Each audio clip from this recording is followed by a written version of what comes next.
everybody, it's Leo here.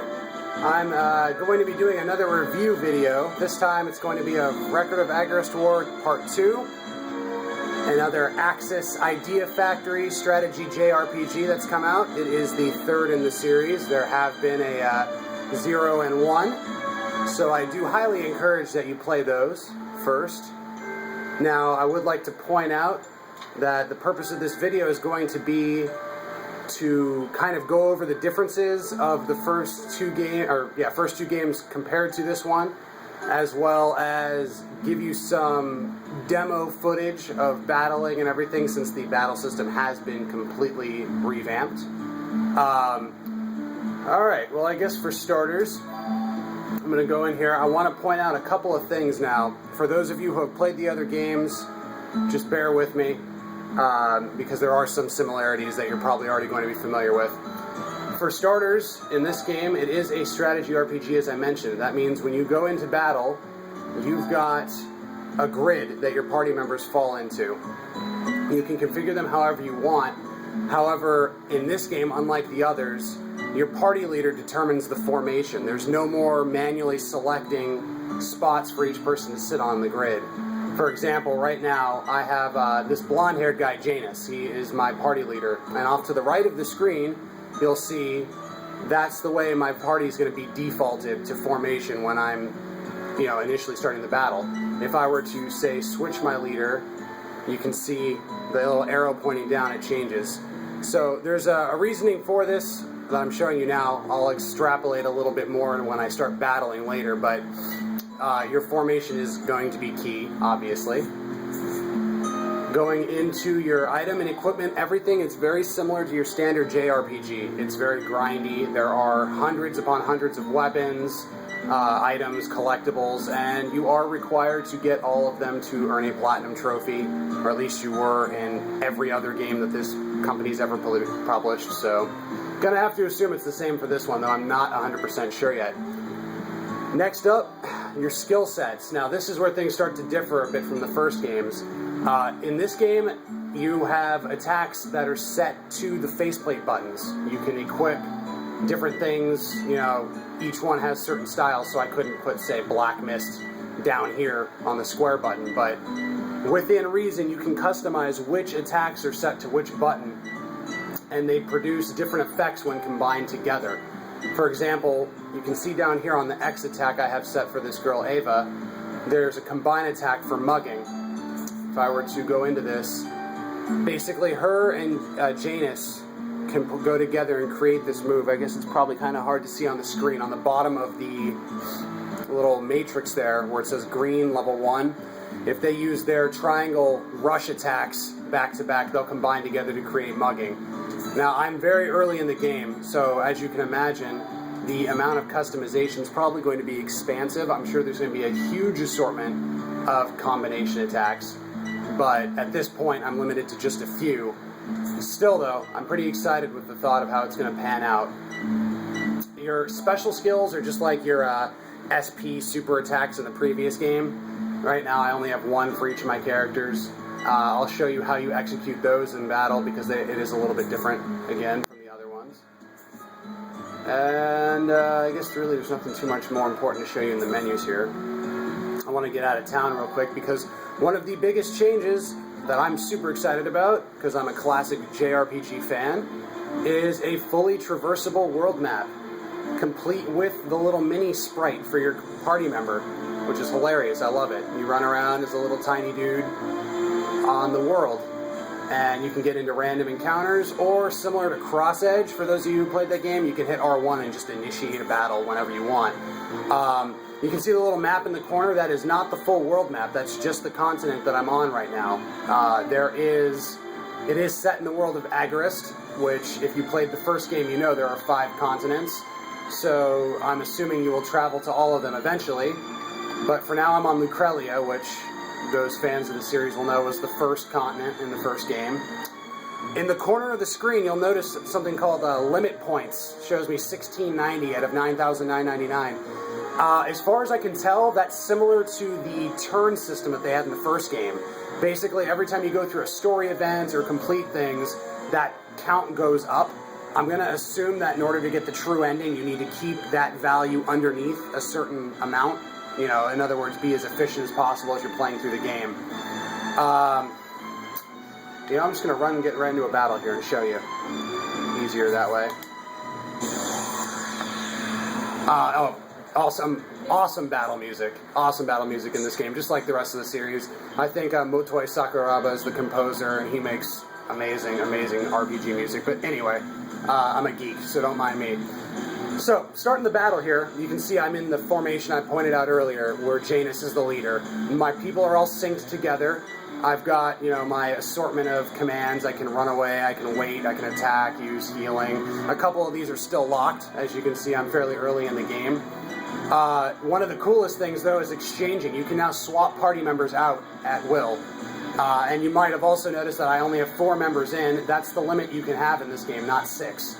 So I think that's part of the reason why they included the exchange command, because you're going to probably need multiple fighting styles as you go on further in the game. Anyway, let me get right down to it here. So you can, you know, select. Now you see the green grid that pops up. That's the range of the character that I'm using. Right now it's Ava, the chick with the scythe up front. The formation that I pointed out earlier is important because it is a strategy RPG. Your characters have certain ranges based on the weapons they're equipped with and where they're standing. If the enemy falls in those yellow squares, they're technically outside your character's range. You can still attack them, but your damage is reduced heavily, and you pretty much waste your time doing that. You also leave yourself sitting right next to them, basically on their half of the battlefield, which puts you at a supreme disadvantage. So this is an early world battle. The enemies are right up front, so there's really no way you can screw it up. But I've already kind of come across a couple battles where there's enemies further back, and you have to be a little bit more strategic about what you're doing. You can see here there's little percentage values when I highlight these guys, up 50%, down 20% type of thing there. Those represent the style of attacks. Your triangle buttons, your little upward burst attacks. The pink explosions, your square button for rush attacks. Blue is your down attacks, your X button. So basically, these guys are both resistant to down attacks because they're both flying enemies. Those attacks are meant to strike opponents to the ground, as their name suggests. They're both susceptible, however, to burst attacks, which lift your enemy into the air. If you've ever played Legend of Dragoon on the PS1, what I'm about to show you here is going to make a little bit more sense. I'm going to just do it and then explain what's going on after the fact. When you go to select yourself, all 4 of my characters are linked, which you can see by the swirly energy around them because of my formation, so they can all take part in attacks together. You can manually disable people out of this if you want to save your SP and AP. Really, there's no point in doing that, at least not that I've seen yet. It's much more advantageous to let them stay all linked together. Anyway, so I'm going to start the attack here. You can use your directional buttons. You see down in the corner how I'm highlighting different people. You can switch who's attacking on the fly. By default, Ava was who I was controlling, so that's who it was highlighting, but I can start off my combo with whoever I want because they're all linked together. And right now where it shows the crosshairs and says all, means that I can use any of my faceplate buttons that I want. After you start comboing, you get linked into one specific style of attack only, so you have to plan ahead for what you're looking to do. Since they are weak to the triangle attacks, I'm going to start with those. Now that he's gone into guard break status, the amount of damage is going to go up considerably. Now, you can see, I might as well wait till I'm done here so I can explain it better.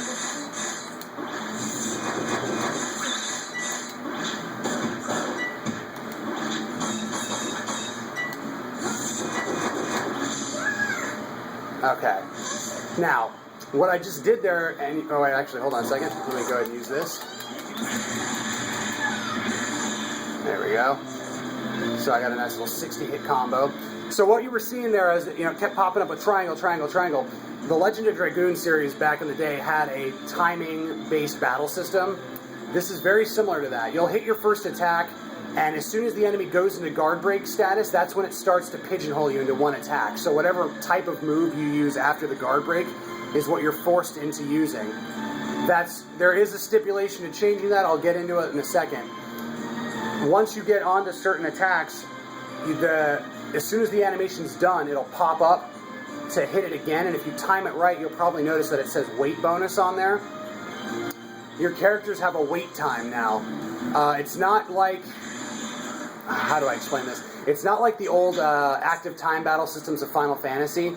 That little bar that appears over their head, the portrait on the bottom of the screen, is their wait bar. The more you attack with one person in a row, the more that fills up and the more AP it costs for them to keep attacking. When you're timing it right, you're getting a weight bonus, which is essentially reducing the amount that that bar fills up by, allowing you to keep fighting with that same person if you choose to. It's a little bit more advantageous to keep switching around. You saw me throw a couple of other people in there. You don't have to on these early battles especially, but I'm guessing later on as fights drag out, you really want to keep that bar down low because you're going to be wasting AP otherwise. So now that I overkilled that little vampire bat, you saw I got an ultimate point. It popped up and showed 100%. That's what's required to use your special attacks. So I'm going to initiate a move on this guy. Or actually, wait, I take that back. Before I do that, I want to show you something else. Let the enemy attack, whatever. You can't do anything to me anyway. You can change your party leader on the fly in this game as well, which is another new addition. Right now, I'm controlling Fiona, the little pink-haired girl. If I go down here to leader, it changes her to the leader, which changes whatever bonus effect she gives to the party as a character. It also changes their formation, as you notice, in real time. So you select yes, that's fine. So now she's in charge of everything. Now I'm going to show you the ultimate attack. Similarly to the other regular combos, you can move and change who you're controlling to initiate this thing. But you see how I've got one little gold circle up in the corner? That means I've got one ultimate point, which means I can use my tier 1 special attack for anybody. I'm going to go ahead and use Vice, the main character, because I like the way his is. It's pretty sweet.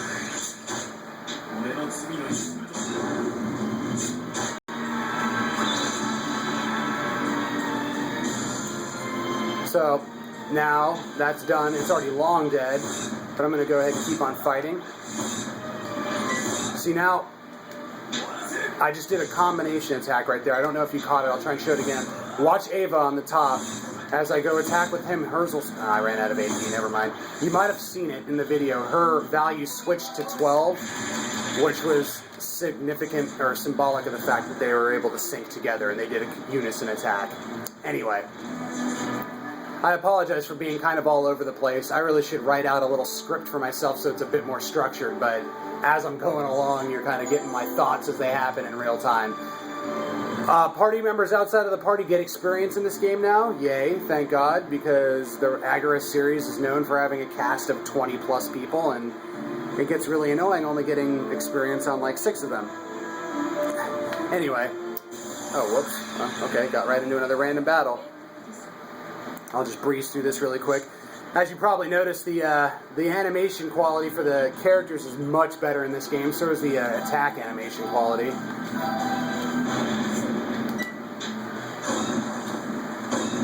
Oh, here's the stipulation I was talking about for changing the... you see how it says change there for Ava or Janus? If I switch over to them, I use a combination attack, and now my attacks have switched over to square instead of X.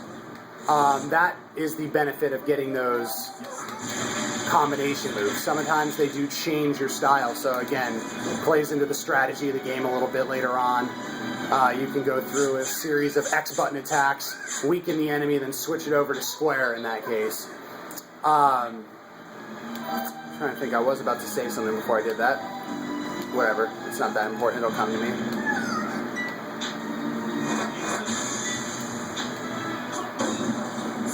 Oh, the ultimate strikes that you see me doing. When I get that break over status, which on the top of the screen, the little bar that's empty underneath the enemy's HP, that's their guard break bar. When you empty that out, it puts them into guard break status, which lets you do this ultimate strike. You can choose to cancel it, and you'll get a huge AP and weight bonus if you don't use it. But if you do, which I have been, you get to use, your whole party just spamming attacks until you run out of AP. So it's kind of good for bosses. You can just blast on them. I'm going to go show you here what the dungeons look like while I'm wandering around. I'm going to give you a little quick review of the actual storyline. This game takes place several hundred years after the events of the first game and follows Vice, the rather angry and dark-haired guy there in the middle of the screen. He's very different from the other main characters of the series, which I'm liking so far. He's rather aggressive And yeah, the game opens up basically with him killing Chaos, the god of destruction and main boss of the first two games. Spoiler alert for those who haven't played it. You know, kind of frustrating. You spend 200 hours a piece on those games only to seal away the bastard, and then some newbie just walks up and stabs him in the chest, and it's all done and over with. But he unseals Chaos and kills him, which releases this huge cataclysmic blast of energy, plunges the world into some, you know, dismal state. Demons are running amok, and it leaves Vice with amnesia. When he comes to, you know, he starts coming across people who claim that he needs to repent for his crime of deicide and become a spirit vessel, similar to the previous main heroes. So, again, early in the story, you don't know how that's going to develop, but obviously right now he's rather reluctant. He doesn't know why he killed Chaos, because he can't remember, but in his mind, he doesn't really see the point to make up for it. So, we'll see how that pans out and develops. Now, what I'm about to show you here is a field dungeon. And you traverse the world map until you get to these points here, which will be very reminiscent of the other games. You move point to point, which has its benefits. For farming in particular, if you know a certain battle point has certain enemies, it makes it great for picking them up. But you traverse through these, you know, obviously I've already cleared this one out, so I can go right out the other side. And now I'm back out on the world map. I'm actually to a point where I'm at this next field dungeon, this forest here, and I've got to go through that and do something else. But anyway, I just kind of wanted to show you how that looks, because it's like a blend of a traversable world map and those point-to-point dungeons, which is kind of interesting.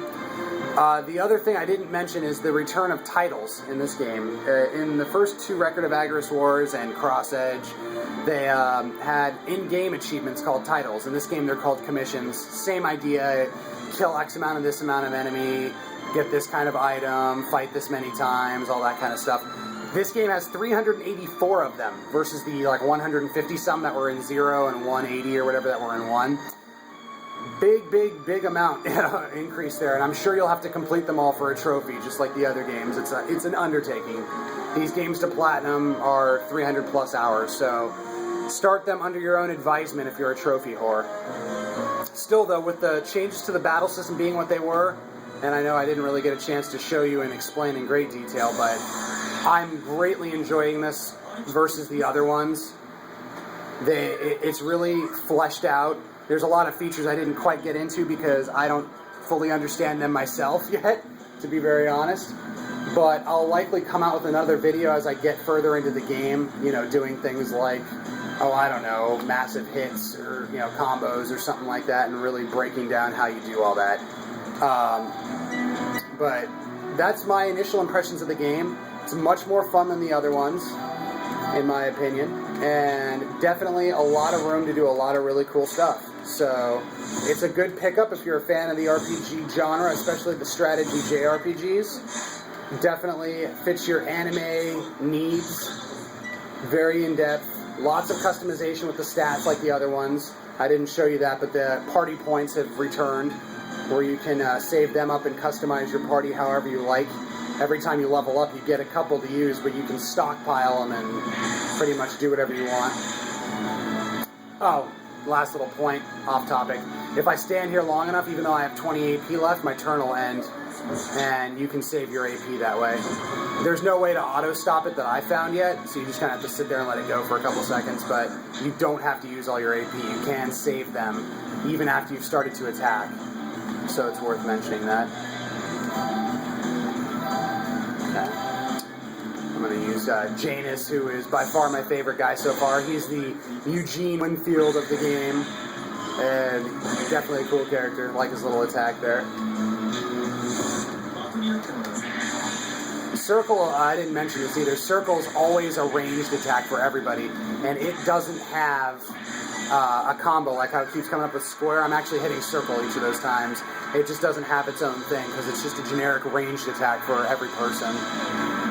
And now he's in stun mode. Good. Anyway, I won't bore you any further. Hopefully that was somewhat informative and you got a rough idea of what the game looks like. It's very fun. Definitely worth a pickup. I recommend it.